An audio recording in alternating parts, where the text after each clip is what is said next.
Okay, so now we'll take a look at how we can edit patterns or events once we've added them. Previous video we looked at various different ways to record and add them into a pattern, add some events into a pattern. Now let's look at how we can edit those. And something I mentioned whilst we're here and I'm browsing for sounds is the pre-hear option. So you can hear I'm in my samples here, the browser, sample section of the browser, and I'm getting a preview of all the sounds that I'm scrolling through or browsing through. If I hold shift, it brings up some options here for setting favorites and as well as pre-hear. So I've turned this off. I'm not going to hear them. So it depends on what you want to do, workflow, customizing it. But having pre-hear, then you can hear the samples.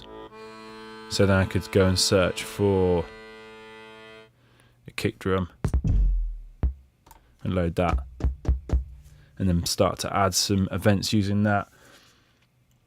And another option as well, actually, if we go to our groups, because this might be quite good for this walkthrough, is so if I'm loading a group in here, I'm just going to load this 888 kit, and it's loaded all these events, and we've got 9 different patterns as well. But what if I just wanted that group? I didn't want all those patterns added. I just wanted to use that group quickly. So we go back to our browser, you actually hold shift, and we get a couple of other options up here. So this option to the right on the left color display is plus patterns. So with that selected, when I load the kit, if not all of them always have associated patterns, but the majority do. So it will always load the patterns and events that are created within the patterns. But if we don't want that, just hold shift plus patterns, turn that off, and then we could just load the kit. Oh, it already had a pattern in there. Let's just go. Right. It's because I already had events from the previous group loaded up there. So now, so if we load a new kit, the 909 kit, without patterns, load that. No events have been added, no patterns have been added, and I can just go to my pad mode, and I've just got all my, all my sounds, and I can start adding some stuff. So let's go, and as a little bit of a refresher for adding events, let's go and add some stuff in. So I'm going to select my kick drum. I'm going to go to step sequence mode, fix velocity for the kick drum, and load some 4 to the floor kicks. Select my snare, put that on the upbeat, put an extra little syncopated one there. Closed hats, maybe take off, fix velocity now. I did it because I pressed them all so hard, it sort of fixed the velocity to an extent. There you go.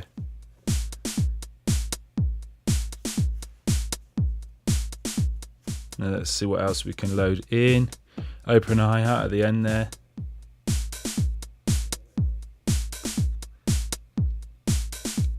And what else? Some rims. So select the rim shot. Let's hit record. Go to pad mode. Hit record. And just record some rim shots in. So we've created these events in here, but they're not always going to get created in the way that we want to keep them within a pattern or a group. So what if we want to start editing some of these events a little bit? Well, we can do that hitting on the events button, and we'll actually talk as well here about pinning stuff. So it's a terminology, machine terminology is pinning. So you notice previously my events page, when I clicked on it, was staying up there, and that's because I had it pinned.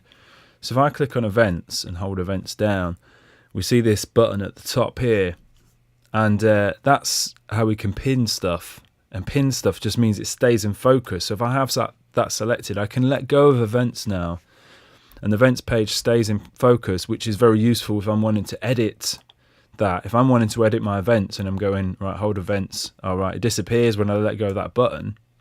It's not so good for that workflow, but, you know, so I always, you know, when you're pinning stuff, when you're working on certain sections, it's good to pin it, and then it stays in focus, and it makes it much easier for me to look at my events. And I mean, I tend to have everything pinned, so if I go to patterns and pin that, it just means when I click on patterns, the pattern stays in focus. It doesn't disappear. Go to events, it stays in focus. You know, scenes, you can pin that. So pinning is very useful when you want to work on a section and just keep it in focus. So we're on events here, and so we select the kick drum here. I've selected that kick drum. It's selected. So you go like select the kick drum. It's selected all the kick drums within the loop, which is quite useful. And I can add more to that selection. You can see they get all highlighted here, and then deselect them. So once you've selected them, we can do some stuff for editing them. So a selection start and end. At the moment it's selected all 4 kick drums. Actually might be more useful to do the snare. So deselect, hit that first sound slot, deselect the kicks. The snare is on pad 2. Let's select them, and we get this selection start and end. So at the moment it's just selected all of them. If I scroll this start up, it's now just got the final one selected. So I can just hone in on which one I wanted to select, or using the start and end point, so I could tweak the end and just select that first snare, or I can use this event thing here. So we can scroll across event 1, which will be the first snare, event 2, event 3.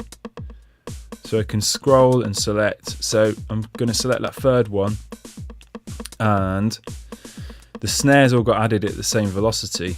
If we go into our step mode, we can see the velocity, which is quite useful. So you can see all the snares are in the same velocity. So go back into my events. So I could just turn this down now.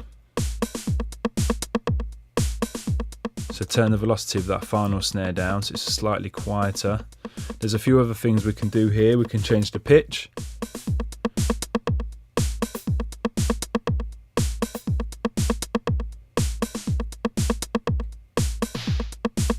Pitch it down or up.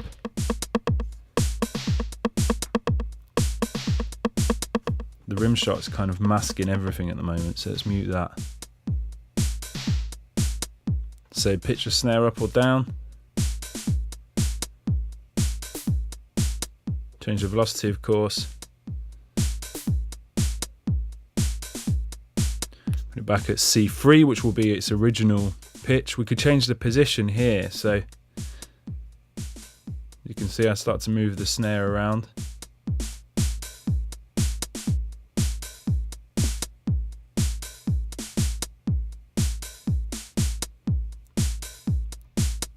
About where it was originally, and the length as well, because it's a one-shot sample, it's not really going to make a difference. But if it was something melodic or a synthesizer sound, we can edit the length, scrolling left to right, you know.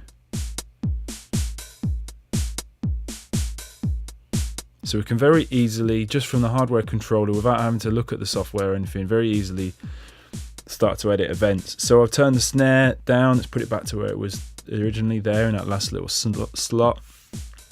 These hi-hats now, so let's go to our, select these closed hats, and then we could, well, highlighting them all, we can change the position of them all, of course, or I could go scroll to the left, just select my first one, and with that one selected, let's turn the velocity up.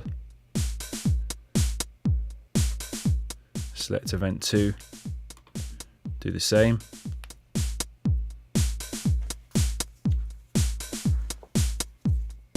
And as I mentioned previously, in our events view, we've got our group selected here. We get all the sound slots and the events created within them.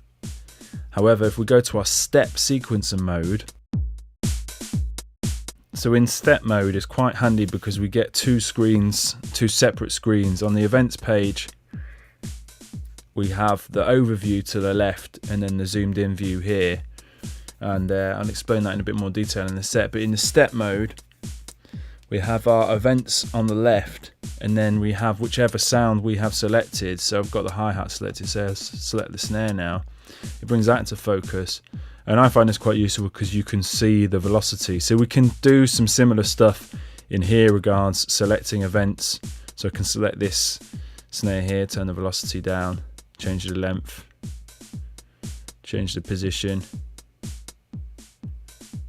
change the pitch.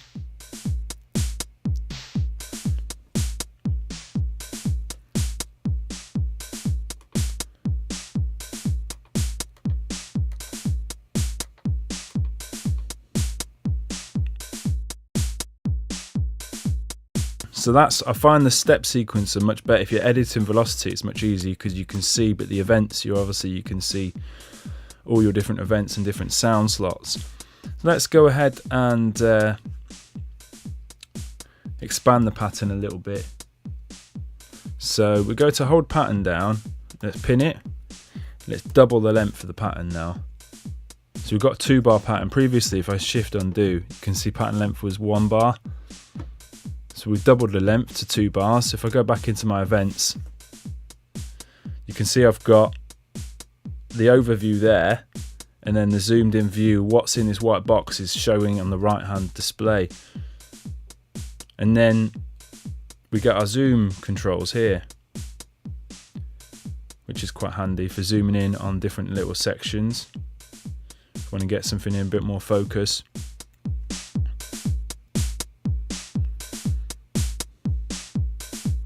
If you go to your step mode, you actually get this follow button.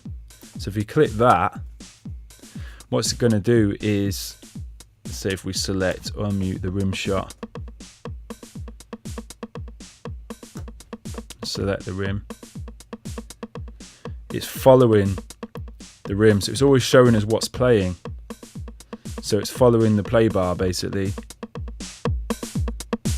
Turn it off and then edit something that's in that section. Or you can use these scrollers to scroll left and right between bar 1 and bar 2.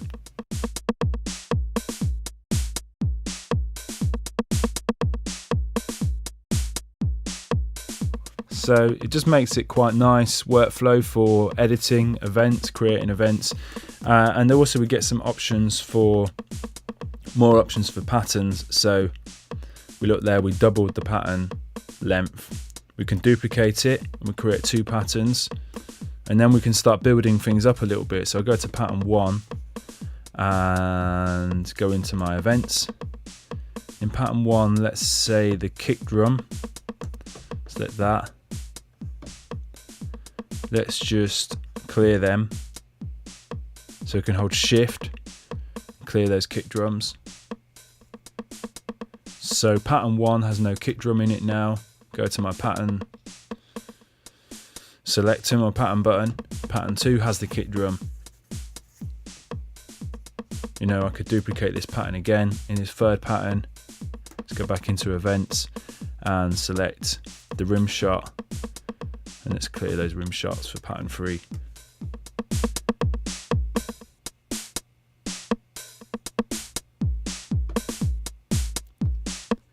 And then we can add an empty pattern slot here by just clicking on this, or delete by whichever pattern we've got in focus, hit delete and it deletes it. So you can create empty patterns very quickly and then start programming in, say on this empty pattern slot, go to my kick, go to my step sequencer,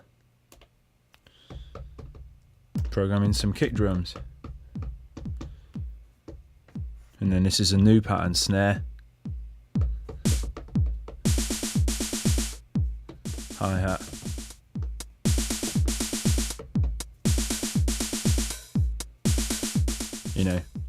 And you start building up your patterns, and you get banks of patterns as well. So we've got 16 pattern slots here. We could go to bank 2. I'm not sure how many patterns you can create, and we can see we've got slots for 32 patterns there. I'm sure it continues to go up, so I'm not sure how high it goes.